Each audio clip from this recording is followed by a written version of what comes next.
boxing on Channel 5. Defending his name, his legacy, Harlem Eubank. Battling his way up the super lightweight rankings. Can he remain undefeated? Big Fight Live, Eubank versus Uruzquieta, Friday at 10 on Channel 5.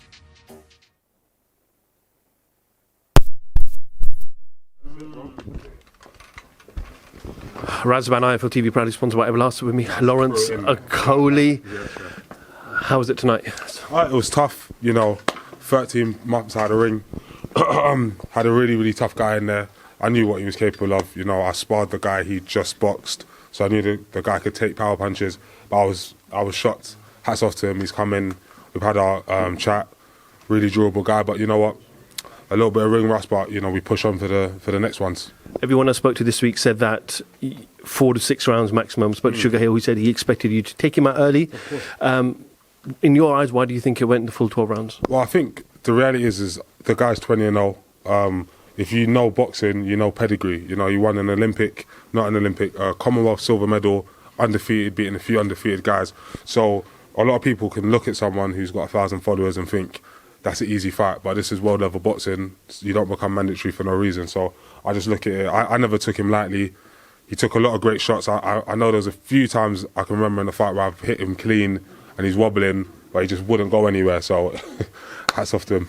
I said to Sugar when I spoke to him that, it went 12 rounds, and Sugar said to me, I need more time with Lawrence. We've only had a few weeks. Yeah. People think it's been a year. We need more time, and over time you will see the difference in Lawrence Okolie. Yeah, agreed. And you know what? One of the main things I was thinking this week is I don't feel any pressure in terms of boxing.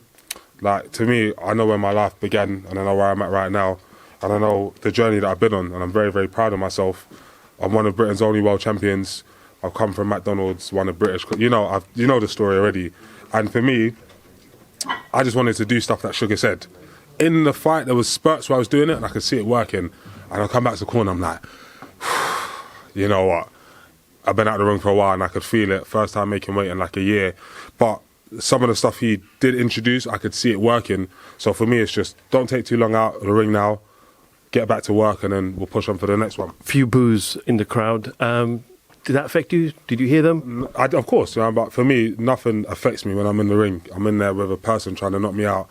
And this is a sport where you can die at any time, so I'm not interested in anything other than grinding down my opponent and getting the win. I mean, he came in here, he knew what it was like. All praise to him.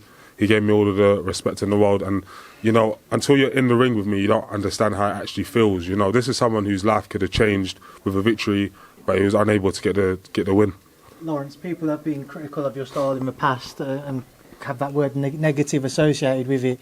When you hear the boos, I know you said that you're in the zone so you don't really hear it, but does it play on your mind that people will be critical again and maybe start to think, where are the improvements under Sugar so far? Well, I think for me it's a learning curve and a continuous journey, but I still look and I say, where's anyone that's even come close to beating me? Where's anyone that's come close to landing a shot? Whatever anyone wants to say, I want to put on more impressive performances, but this takes time. I think working with someone like Sugar, you're going to see it. But for me, I'm not going to say after 6 weeks, everything Sugar said I'm going to be able to translate. However, what I would say is this. Undefeated, world champion, British, Commonwealth, European, world. Changed my whole life.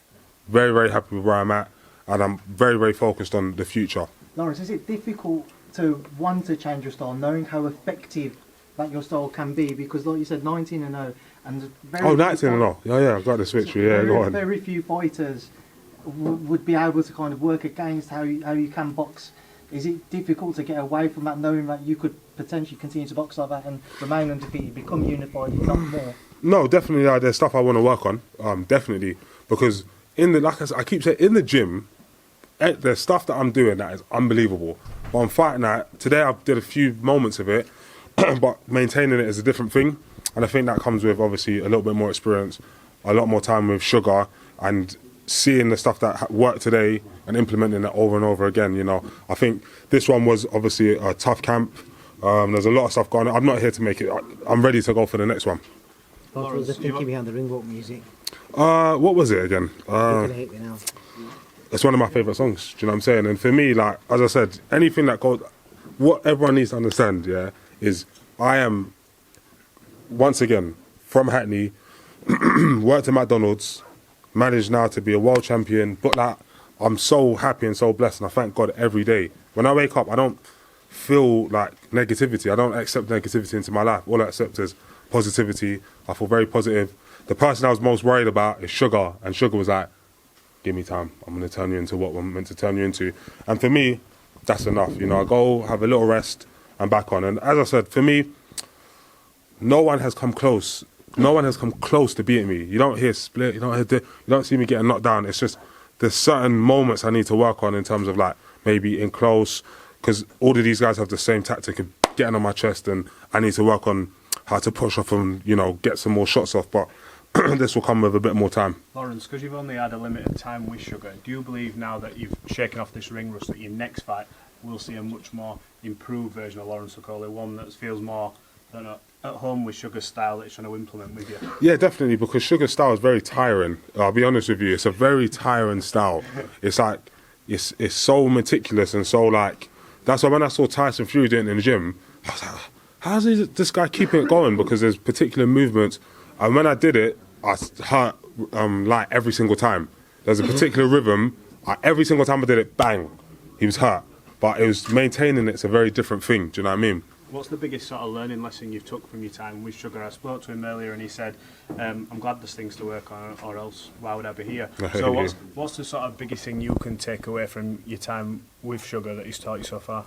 I think it's about staying consistent in what I'm doing, believing in the sort of systems that he's got in place, and also like it's about conditioning, keeping it going. So like I said, I didn't believe in ring rust until today, but I felt every single round I was like, okay, hold on, 11 more, okay, keep going. So I hurt him, I said, empty it. I empty it, and I'm like, oh, I'm tired again. All right, cool, you know what, let's rally on. But as I said, I don't think it was a close fight. I don't remember being in there thinking he might have it, he might not have it. It's just there's a lot of expectation on me, and I understand that as a world champion that there is a level of expectation. But as I keep saying, no one's come close, and maybe one of these guys would have seen that and said, finally, I'll take unification. Like Ben Shalom is right there, and he knows the names that I already signed for. Richard Ratpor already signed for that one. Jaya Pataya already signed for that one. Chris Billam, as much as I love him, he's my friend, signed for. These are fights that I've already warranted. So for me, I'm not interested in like obviously David like 20-0 mandatory, but for me, I can talk all I like, but I'm ready for fights. I'm not one of these jokers. So Richard Riakpo, is he next for you? Once again, my name is signed. Boom. Ben's right there. Signed. I didn't come here to play games. If Richard can see that and say, I'll have a go, then Richard will feel it. And like I said, Jaya Pataya, you can, like, they're all there to feel it. Like, so it's like, for me, I know I'm going to work on 30 months out the ring, all the other nonsense that's been happening. I managed to stay focused. Most important thing is I got the win. Because I could have come here and all of these could have been like, oh, Lawrence, sorry about the, the timeout and what are you going to do next? No, now what everyone's saying is Lawrence Okolie won.